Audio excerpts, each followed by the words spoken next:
ॐ ज्ञानतिमिरस्य ज्ञानञ्जनशलाकया चक्षुरुन्मिलितं येन तस्मै श्रीगुरवे नमः। श्रीचैतन्यमनोभीष्टं स्थापितं येन भूतले स्वयं रूप कदा मह्यं ददाति स्वपदान्तिकं। वन्देऽहं श्रीगुरो श्रीयुतः पदकमलं श्रीगुरुन् वैष्णवांश्च श्रीरूपं साग्रजातां सहगणा रघुनाथान्वितं तं सजीवं साद्वैतं सावधूतं परिजनासहितं कृष्णचैतन्यदेवं श्रीराधा कृष्णपादान् सहगणा ललिता श्रीविशाखान्वितंश्च। नमो विष्णुपादाय कृष्णप्रेष्ठाय भूतले श्रीमते भक्तिवेदांत स्वामिति नामिने। नमस्ते सरस्वती देवे गौरवाणी प्रचारिणे निर्विशेष शून्यवादी पाश्चात्यदेशतारिणे। पंचकल्पतरुभ्यश्च कृपा सिन्धुभ्येव च पतितानां पावनेभ्यो वैष्णवेभ्यो नमो नमः। जय श्री कृष्ण चैतन्य प्रभु नित्यानंद श्री अद्वैत गदाधर श्रीवासादि गौर भक्तवृंद। हरे कृष्णा कृष्णा कृष्णा हरे हरे, हरे राम राम राम हरे हरे। हरे कृष्णा। तो दूसरा स्कंद, दूसरा कैंटो शुरू करने से पहले हम पहले स्कंद का, फर्स्ट कैंटो का ओवरव्यू देखेंगे। फुल एक एक अध्याय का कैसे एक एक अध्याय कनेक्टेड है, पूरे कैंटो का ओवरव्यू। तो अगर किसी ने काफ़ी सारे क्लासेस मिस किया है, पर ये अगले 2-3 सेशंस में ये पूरा फर्स्ट कैंटो में सारांश में क्या है समझ में आ जाएगा। तो इसलिए आप थोड़ा ध्यान से सुनिए। तो ये पहला स्कंद में, फर्स्ट कैंटो में 19 अध्याय हैं, 19 चैप्टर्स। तो ये 3 सेक्शन में बटा है। पूरा जो पहला स्कंद है 3 पार्ट्स। पार्ट 1, पहला 3 चैप्टर पार्ट 1 में आता है, जिसमें सुत गोस्वामी 6 प्रश्न पूछते हैं। शौनक आदि ऋषि 6 प्रश्न पूछते हैं और सुत गोस्वामी ये 6 प्रश्न का उत्तर देते हैं। तो ये पहले स्कंद का पहला 3 अध्याय हो गया, first part. So part A of first canto is the first 3 chapters, पहले 3 अध्याय, जहाँ पे शौनक आदि ऋषि 6 प्रश्न पूछते हैं सुत गोस्वामी को और सुत गोस्वामी ये 6 प्रश्न का उत्तर देते हैं। उसके बाद चौथे अध्याय के शुरुआत में ही शौनक आदि ऋषि और एक प्रश्न पूछते हैं। वो प्रश्न पे अगले बाकी का पूरा स्कंद निर्भर है। उनका प्रश्न क्या है? वो पूछते हैं व्यासदेव को भागवतम लिखने का प्रेरणा कब मिला, कहाँ पे लिखा उन्होंने। दूसरा प्रश्न उनका है हम परीक्षित महाराज के जन्म के बारे में, उनके कार्य के बारे में सुनना चाहते हैं। और तीसरा है हम सुखदेव गोस्वामी के बारे में सुनना चाहते हैं और सुखदेव गोस्वामी और परीक्षित कैसे मिले। ये प्रश्न है उनका चौथे अध्याय के शुरुआत में। तो पार्ट बी, तो मैंने बताया कि पहले स्कंद का 3 सेक्शन है। फर्स्ट सेक्शन, फर्स्ट 3 चैप्टर्स, जहाँ पे शौनक आदि ऋषि 6 प्रश्न पूछते हैं और सुत गोस्वामी 6 प्रश्न का उत्तर देते हैं। दूसरा जो सेक्शन है हिस्ट्री ऑफ श्रीमद् भागवतम, श्रीमद् भागवतम का इतिहास। तो इसमें 3 अध्याय आता है, चौथा अध्याय, 5वां अध्याय, छठा अध्याय और 7वां अध्याय, 4 अध्याय आता है। इसमें व्यासदेव के कार्य हैं, व्यासदेव के एक्टिविटीज। बाद में नारद मुनि कैसे व्यासदेव को मिलते हैं और नारद मुनि की जिंदगी के बारे में, नारद मुनि भक्त कैसे बनते हैं और व्यासदेव का जो उपदेश देते हैं उसके बारे में वर्णन है। और फाइनली वो उपदेश लेके व्यासदेव भागवतम लिखते हैं। तो ये शौनक आदि ऋषि का एक प्रश्न था कि व्यासदेव को प्रेरणा कहाँ से मिला। वो समझाने के लिए वो व्यासदेव का कार्य समझाते हैं। नारद मुनि और व्यासदेव का जो संवाद है उसका वर्णन आता है, नारद मुनि का जिंदगी का वर्णन आता है, और बाद में व्यासदेव कैसे भागवतम लिखते हैं। This is part B, second part of this. तो दिस इज ये चौथा अध्याय से 7वां अध्याय। तो उसके बाद 7वें अध्याय से 19वां अध्याय किसके बारे में है? परीक्षित महाराज के जन्म के बारे में, कार्य के बारे में, और सुखदेव गोस्वामी कैसे परीक्षित से मिलते हैं। तो परीक्षित का this is part C, the third part of the first canto is chapter 7, 7वें अध्याय से सीधा 19वें अध्याय तक, till the end of the first canto. तो परीक्षित के जन्म के बारे में बताने के लिए सुत गोस्वामी पीछे जाते हैं, रिवाइंड करते हैं। तो कहाँ से शुरू करते हैं? 7वें अध्याय में कैसे अश्वत्थामा का दंड मिलता है, अश्वत्थामा को कैसे अर्जुन दंड देते हैं। अश्वत्थामा जब अर्जुन के पांडवों के 5 पुत्र को मारता है उसका वर्णन आता है 7वें अध्याय में, अश्वत्थामा's पनिशमेंट। 8वें अध्याय में फिर से अश्वत्थामा परीक्षित को मारने के लिए, जो उत्तरा के गर्भ में है, ब्रह्मास्त्र छोड़ता है और कृष्ण जाके परीक्षित को बचाते हैं। उसके बाद अभी कृष्ण निकलने वाले हैं हस्तिनापुर से, तब कुंती देवी आती है और कुंती महारानी उनका प्रार्थना अर्पण करती है। तो वो 8वां अध्याय हो गया, कुंती's प्रेयर। ठीक है, अभी कुंती का प्रार्थना हो गया। उसके बाद 9वें अध्याय में भीष्मदेव कैसे उनका शरीर त्यागते हैं, डिपार्चर ऑफ भीष्मदेव।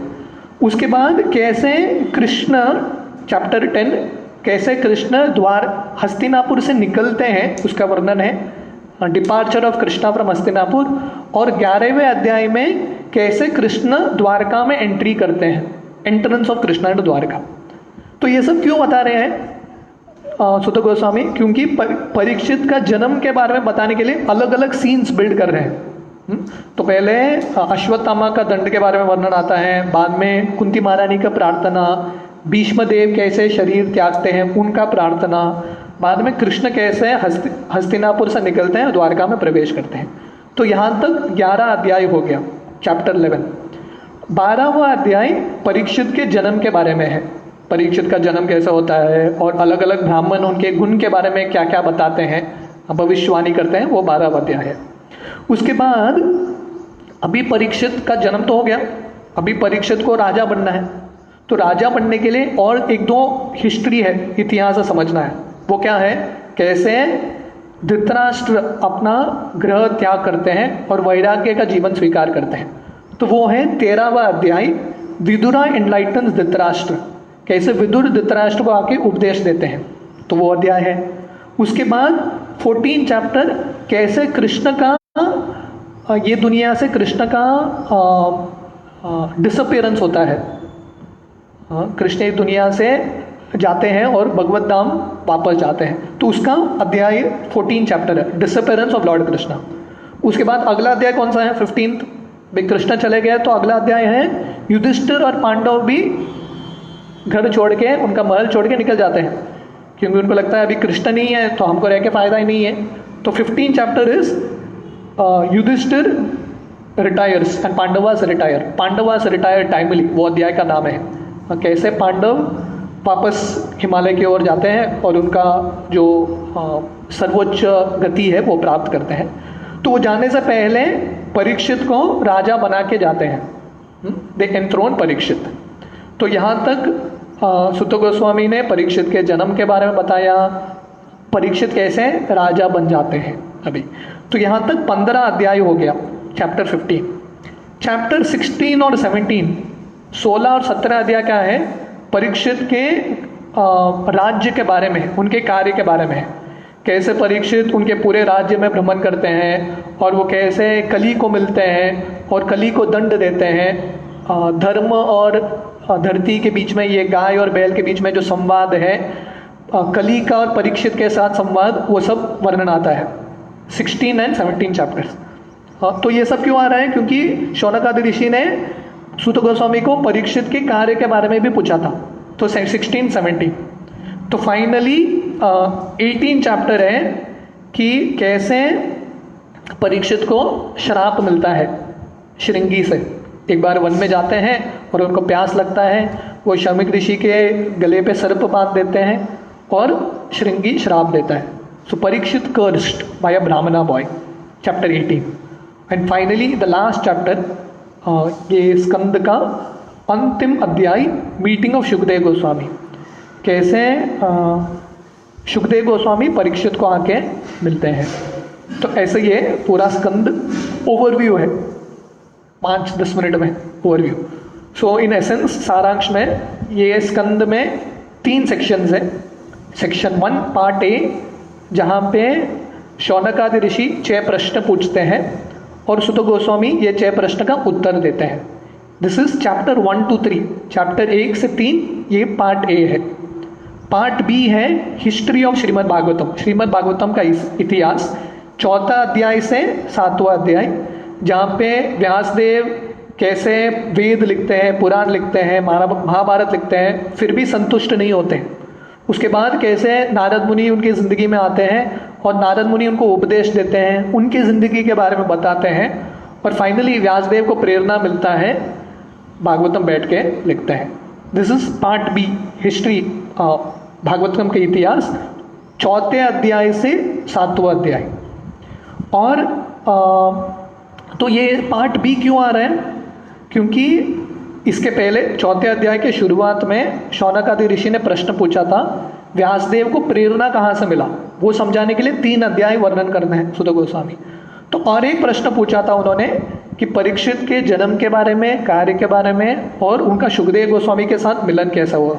तो वो समझाने के लिए part C, 3rd section of first canto, पहला स्कंद का 3रा पार्ट, 7वें अध्याय से सीधा 19वें अध्याय, लास्ट अध्याय तक, जहाँ पे परीक्षित के जन्म के बारे में वर्णन आता है। जन्म के बारे में वर्णन करने के लिए अश्वत्थामा का दंड, कुंती महारानी का प्रार्थना, भीष्मदेव के प्रार्थना, कृष्ण कैसे हस्तिनापुर से द्वारका जाते हैं, ये सब का वर्णन आता है।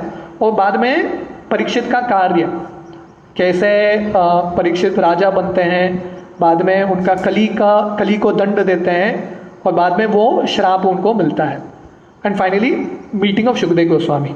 तो ये द 3rd सेक्शन है, पार्ट सी, 7वें अध्याय से सीधा 19वें अध्याय, परीक्षित के जन्म, कर्म और उनका सुखदेव गोस्वामी के साथ मिलन। तो this is like an overview of first canto. तो अभी हम एक एक अध्याय में जाएंगे और एक एक अध्याय में इन 5 मिनट्स हम 5-7 मिनट में हम एक एक अध्याय में ओवरऑल व्यू क्या है देखेंगे। तो अभी हमने पूरा फर्स्ट कैंटो का व्यू देख लिया, समझ लिया। अभी एक एक अध्याय में क्या मिलता है हमको, what are like the various sections of every chapter. So the first chapter, पहले स्कंद का पहले अध्याय है, क्वेश्चंस बाय द सेजेस। ये नैमिषारण्य में जो साधु संत हैं प्रश्न पूछते हैं, ये पहला अध्याय है, फर्स्ट चैप्टर। तो ये अध्याय में टोटल 23 वर्सेस हैं, 23 वर्सेस। तो जो पहले 3 श्लोक हैं, ये भागवतम के, पूरे भागवतम के फर्स्ट 3 श्लोकास है। इसमें पहले श्लोक में जो कृष्ण हैं, भागवतम के जो आराध्य देव है, इष्ट देव है, उनका वर्णन आता है, definition of absolute truth. First verse, जन्मादि यदो अन्वयादितरश्च चार्तेषु अभिज्ञ स्वराट, ओम नमो भगवते वासुदेवाय। तो भागवतम पूरा किस पे निर्भर है? ओम नमो भगवते वासुदेवाय, वासुदेव कृष्ण पे निर्भर है। तो भागवतम का आराध्य देव कौन है? वासुदेव कृष्ण। इसलिए पहले श्लोक में ही वर्णन आता है, यह पूरा भागवतम किस पे निर्भर है? भगवान पे निर्भर है। और भगवान का नाम क्या है? वासुदेव, जो वसुदेव के पुत्र हैं। तो ये पहला श्लोक है, डेफिनेशन ऑफ एब्सोल्यूट ट्रूथ। दूसरा श्लोक है जहाँ पे भागवतम का गुणगान होता है, धर्म प्रोजित कैतवत्रो परमो निर्मत्सराना सताम, कि कैसे भागवतम क्या है? धर्म प्रोजित कैतवत्रो, कि बाकी जो नीचे के धर्म है, धर्म अर्थ काम मोक्ष, जो नीचे के धर्म है उसको भागवतम तिरस्कार करता है। और परमो निर्मत सराम सताम, तो परम धर्म के बारे में बोलता है, सबसे ऊंचा धर्म। और इस तरह से भागवतम का गुणगान आता है।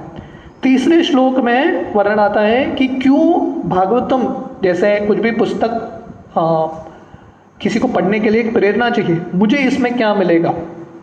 तो बोलते हैं निगम कल्पतरोर गलितम फलम शुक्रद मुखात अमृत द्रव्य संयुतम पिबत भागवतम रसमालयम मुहुरहो रसिका भुवि भावुका।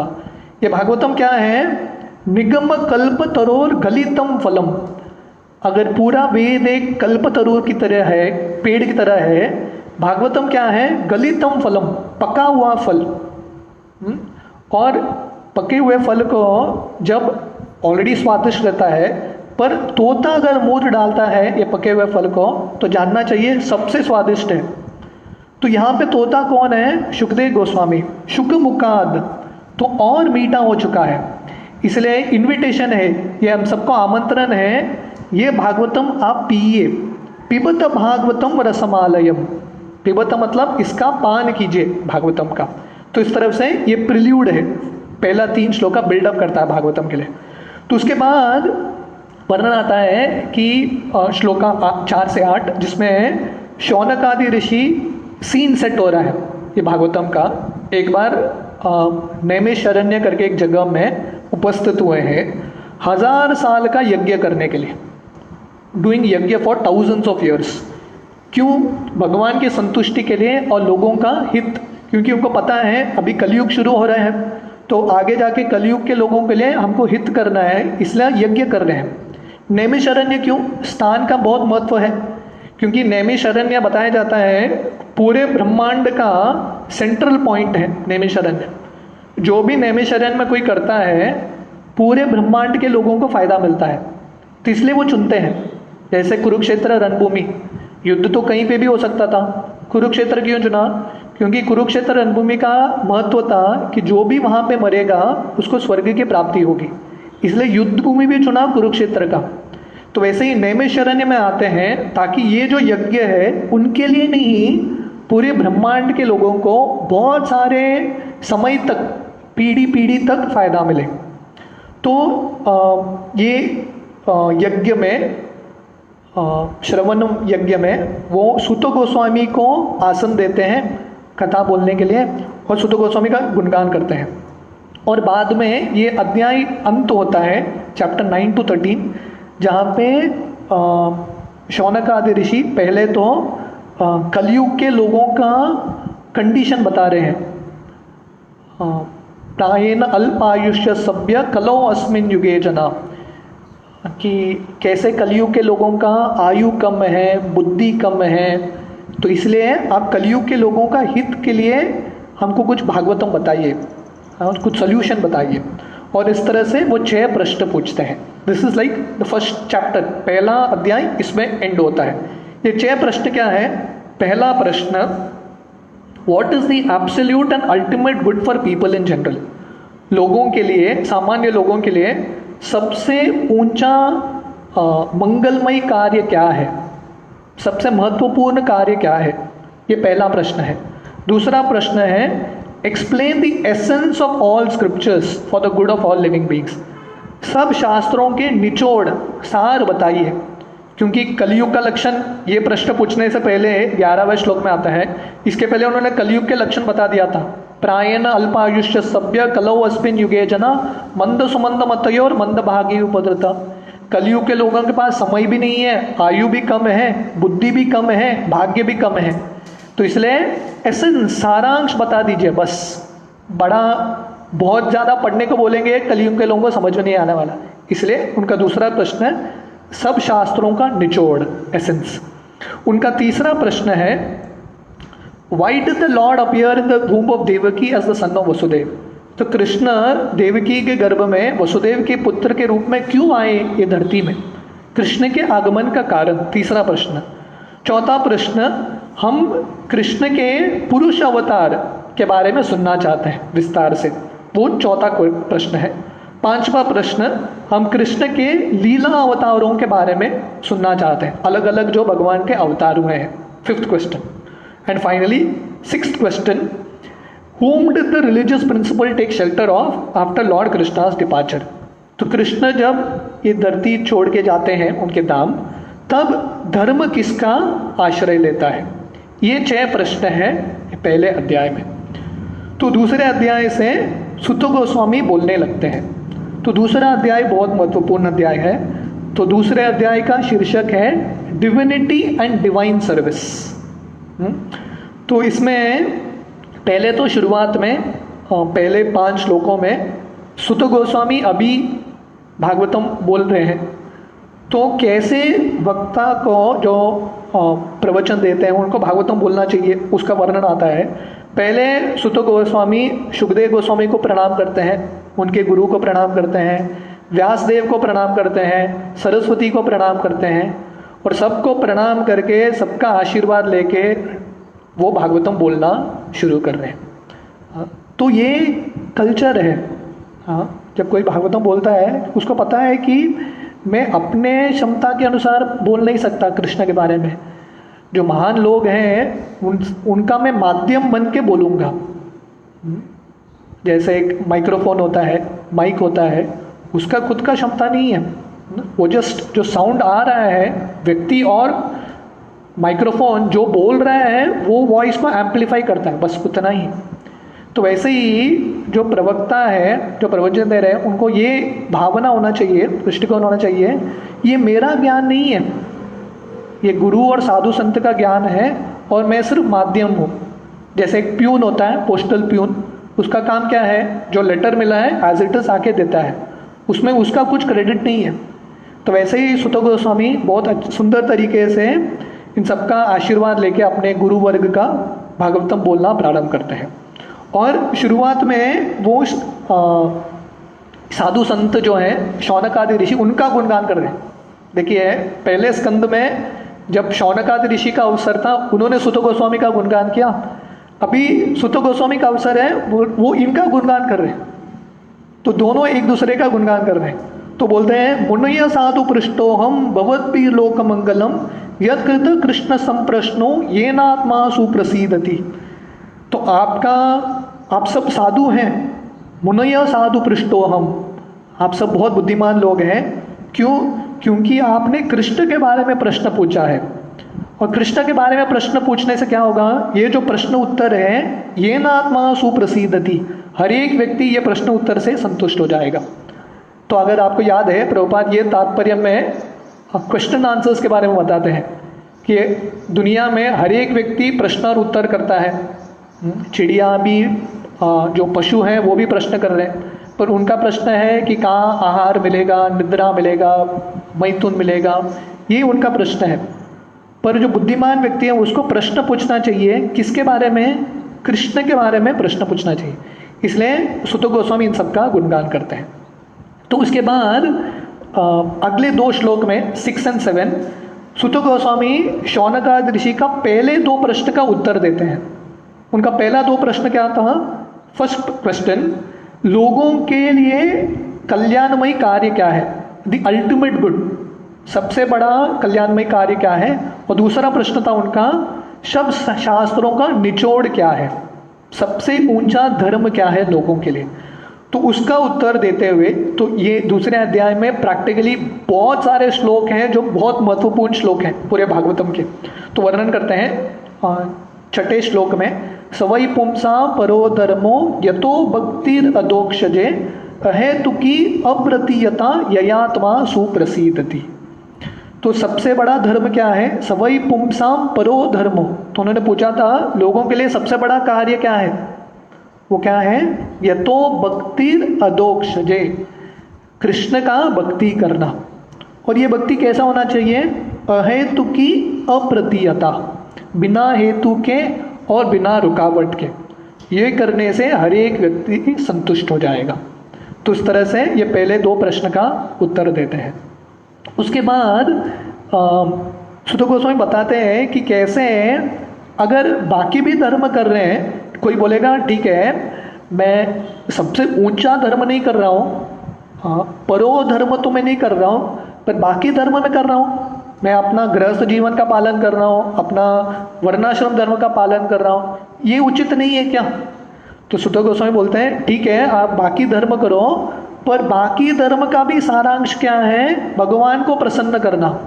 तो इसलिए दूसरा सेक्शन है 2nd चैप्टर का, only bhakti is to be gained by one's prescribed work.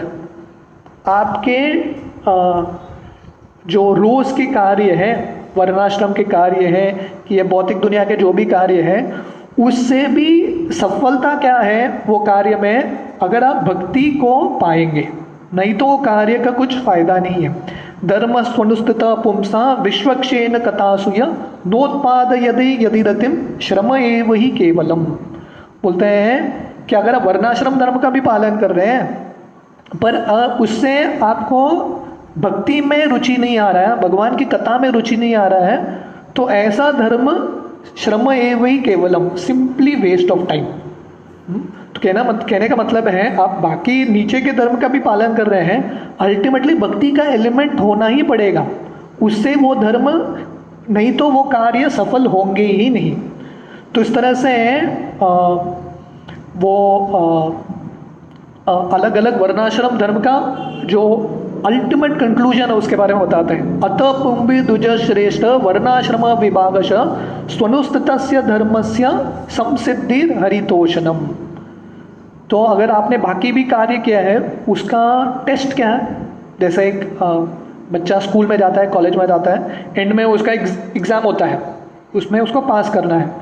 तो अगर आपने वर्णाश्रम धर्म फर्स्ट क्लास किया, सब कुछ किया है, तो आप सक्सेस है कि फेलियर है, सफल है कि आप विफल हो गए, किस पे निर्भर है? संसिद्धि हरितोषणम। अगर आपने कृष्ण को संतुष्ट किया, टिक, आप पास हो गए। कृष्ण संतुष्ट नहीं है, आपने वर्णाश्रम भी फर्स्ट क्लास किया, फेल हो गए। तो इसलिए बताते हैं कि बाकी धर्म में भी भक्ति सबसे ऊंचा धर्म है, पर आप नीचे का भी धर्म कर रहे हैं, पर भक्ति करना ही पड़ेगा आपको, नहीं तो श्रम एवं केवलम, it's simply waste of time. तो यही सेक्शन में वो भगवान के 3 स्तर बताते हैं। वदंती तत्त्वविदस तत्वम यज्ञाय मद्वयम ब्रह्मेति परमात्मेति भगवान इति शब्दते। तो ये जो सबसे ऊंचे जो तत्व है, पर तत्व, वो जानने के लिए 3 स्तर है। ब्रह्मेति, ब्रह्मन का स्तर, जो भगवान का कांति है, भगवान के शरीर से जो शक्ति आती है, रोशनी आता है, वो है। परमात्मा, जो सबके हृदय में परमात्मा के रूप में विराजमान है, उसके रूप, वो रूप को भगवान का साक्षात्कार होना। और सबसे ऊंचा है भगवान इति शब्दते, the supreme personality of God है, जिनका एक रूप भी है। तो इस तरह से 3 स्तर समझाते हैं। उसके बाद अगला सेक्शन बहुत इंपॉर्टेंट है कि कैसे, दिस इज 16 to 22, कैसे भक्ति शुरुआत होती है।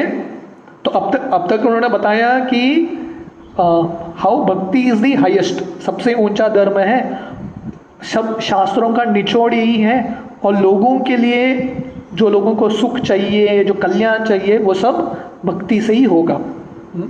तो अभी कोई बोलेगा भक्ति के स्तर में प्रगति कैसे होता है? तो हम सब जानते हैं कि भक्ति के स्तर में अलग अलग स्टेप्स है। श्रद्धा, साधु संग, भजन क्रिया, अनर्थ निवृत्ति, निष्ठा, रुचि, आसक्ति, भाव, प्रेम, ऐसे 9 स्तर है। तो ये 9 स्तर में व्यक्ति बढ़ता कैसे है, अगला सेक्शन है 16 to 22। प्रैक्टिकली हर एक श्लोक इंपॉर्टेंट है। वो बताते हैं, शुश्रूषो श्रद्धानस्य वासुदेव कथा रुचि स्यान महत सेवया विप्रा पुण्य तीर्थ निषेवनात्। तो पहला शुरुआत होती है भक्ति कहाँ से? साधु के संग में। स्यान महत सेवया विप्रा, भक्ति की शुरुआत कहाँ होती है? जब हम श्रद्धा के साथ साधु का संग करते हैं, तो उनके संग में, उनका सेवा करने से, महत सेवया विप्रा पुण्य तीर्थ निषेवनात्, तब हमको भक्ति में प्रोत्साहन मिलता है, भक्ति का बीज मिलता है। That is the first step. तो उसके आगे है श्रन्वता स्वकता कृष्ण पुण्य श्रवण कीर्तन हृदय अंतस्थो ही अभद्रानी विदुनोति सरसता। तो साधु संग में भजन क्रिया होता है। साधु संग बोलते हैं ठीक है, भगवान की भजन करो, भक्ति करो। भक्ति के अलग अलग अंग बताते हैं, श्रवणम, कीर्तनम, स्मरणम। तो जब हम भजन क्रिया करने लगते हैं तो धीरे धीरे क्या होता है, कृष्ण हमारे हृदय में जाके हमारे हृदय को शुद्ध बनाते हैं। हृदय अंतस्थो ही अभद्रानी विदुनोति सुरत्सताम। तो कृष्ण जाके हमारे हृदय को साफ करते हैं। तो ये अगला स्तर है अनर्थ निवृत्ति। साधु का संग, साधु के संग में भजन क्रिया, उसके बाद अनर्थ निवृत्ति। तो ऐसे भक्ति करते रहेंगे तो क्या होगा, नष्ट प्रायेषु अभद्रेषु नित्यम भागवत सेवया भगवती उत्तम श्लोके भक्तिर भवती नैष्ट की। तो ऐसा भक्ति करते रहने से निष्ठा के स्तर पे आएंगे। अनर्थ निवृत्ति के बाद निष्ठा आएगा जब हम नित्यम भागवत सेवया रेगुलरली भागवत का सेवा करते रहेंगे। तो प्रभुपाद यहाँ पे समझाते हैं, हमने ये देखा है नित्यम भागवत सेवया का मतलब है दो चीज़। भागवत का मतलब है पुस्तक भागवत और व्यक्ति भागवत। तो हमको भागवतम भी पढ़ना चाहिए और जो लोग भागवतम के अनुसार जीते हैं उनकी भी सेवा करनी चाहिए। तो ऐसे करने से निष्ठा की स्तर पे आते हैं। बाद में तदा रजस्तमो भावा काम लोभादयश्चये चेतेरेतेर अनाविद्यम स्थितम सत्वे प्रसीदति। तो ऐसा भक्ति करते रहने से निष्ठा के बाद हमको क्या मिलेगा, रुचि और आसक्ति। जब रजोगुण और तमोगुण, तदा रजस्तमो भावा काम लोभादयश्चये, रजोगुण और तमोगुण काम और लोभ कम होंगे तब क्या होगा, स्थितम सत्वे प्रसीदति, हम सत्वगुण में आएंगे। सत्वगुण में आएंगे मतलब हम रुचि और आसक्ति के स्तर पे आएंगे। उसके बाद आनंद की प्राप्ति होगी। एवं प्रसन्न मनसो भगवत भक्ति योगता भगवत तत्व विज्ञानम मुक्त संगस्य जायते। तो ऐसे सत्वगुण में आने के बाद शुद्ध सत्व में एवं प्रसन्न मनसो, ऐसा व्यक्ति पूरे तरह से प्रसन्न रहता है क्योंकि उसके हृदय में काम वासना नहीं है, लोभ वासना नहीं है, रजोगुण नहीं है, तमोगुण नहीं है। और ऐसे व्यक्ति को भगवान का दर्शन मिलता है, मुक्त संग से जायते, मुक्ति का स्तर पाता है। तो इस तरह से सुत गोस्वामी बोलते हैं इस सबको व्यक्ति का मार्ग में स्वीकार करना चाहिए, भक्ति के मार्ग में अग्रसर होना चाहिए। इससे जितने भी हमारे अनर्थ हैं वो सब मिट जाएंगे। वृद्यते हृदय ग्रंथिश छिद्यन्ते सर्व संशय क्षीयन्ते चासे कर्माणि दृष्ट्वा एमात् मनीश्वरे। हमारा जो कर्म के बंधन है वो टूट जाएंगे और हम आत्मा को और परमात्मा को साक्षात देख पाएंगे। ये सब कब होगा, जब हम भक्ति का मार्ग स्वीकार करेंगे। तो ये सब श्लोक सुत गोस्वामी बताते हैं हम सबको बताने के लिए, इसलिए सारांश है हर एक शास्त्र में भक्ति का मार्ग स्वीकार करना। तो इसका जो ये अध्याय का नेक्स्ट सेक्शन है 23 to 29, वो कोई बोलेगा ठीक है मैं कृष्ण की पूजा नहीं करता, बाकी देवताओं की पूजा किया तो चलेगा क्या? तो बोलते हैं कि नहीं, बाकी देवताओं को हम सम्मान दे सकते हैं पर सब शास्त्र बताता है कि हमको कृष्ण की ही आराधना करना चाहिए। तो हम जो भी मार्ग कर रहे हैं, पालन कर रहे हैं, अल्टीमेटली कृष्ण का आराधना होना चाहिए। क्यों? क्योंकि कृष्ण वासुदेव ही सार है। वासुदेवे परा वेदा वासुदेव परामका वासुदेव परा योगा वासुदेव परा क्रिया वासुदेव परम ज्ञानम वासुदेव परम तप वासुदेवे परो धर्मो वासुदेव परागति। तो आप बाकी कुछ भी कर रहे हैं, अल्टीमेटली आराधना विष्णु का ही होना चाहिए, वासुदेव का ही होना चाहिए, क्योंकि वासुदेव ही सारांश है हर एक चीज़ के। और एंड में ये और एक इसमें गुण अवतार, पुरुष अवतार का भी वर्णन आता है ये अध्याय के एंड में, क्योंकि शौनक आदि ऋषि ने उनका चौथा प्रश्न था कि भगवान के अलग अलग पुरुष अवतार के बारे में हम जानना चाहते हैं। तो इसलिए यहाँ पे शुरुआत करते हैं कि 3 तरह के पुरुष अवतार हैं। कारणोदक्षाई विष्णु जो महाविष्णु हैं, उनसे जब सब ब्रह्मांड आते हैं। बाद में गर्भोदक्षाई विष्णु, हर एक ब्रह्मांड में और एक विष्णु लेटते हैं गर्भोदक सागर में, उनके नाभि से ब्रह्मा जी आते हैं, गर्भोदक्षाई विष्णु। और शिरोदक्षाई विष्णु जो सबके हृदय में परमात्मा के रूप में है। तो इनके बारे में संक्षेप में बताते हैं, क्योंकि शौनक आदि ऋषि का प्रश्न था, हम भगवान के पुरुष अवतार के बारे में जानना चाहते हैं। और फाइनली और एक प्रश्न था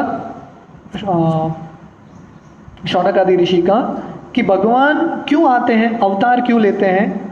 तो उसका उत्तर देते हुए लास्ट श्लोक ऑफ दिस चैप्टर, दूसरे अध्याय का अंतिम श्लोक बोलते हैं, भगवान अवतार लेते हैं ताकि जो लोग भक्त हैं, जो शुद्ध सत्व में, इनका रक्षा करने के लिए भगवान अवतार लेते हैं।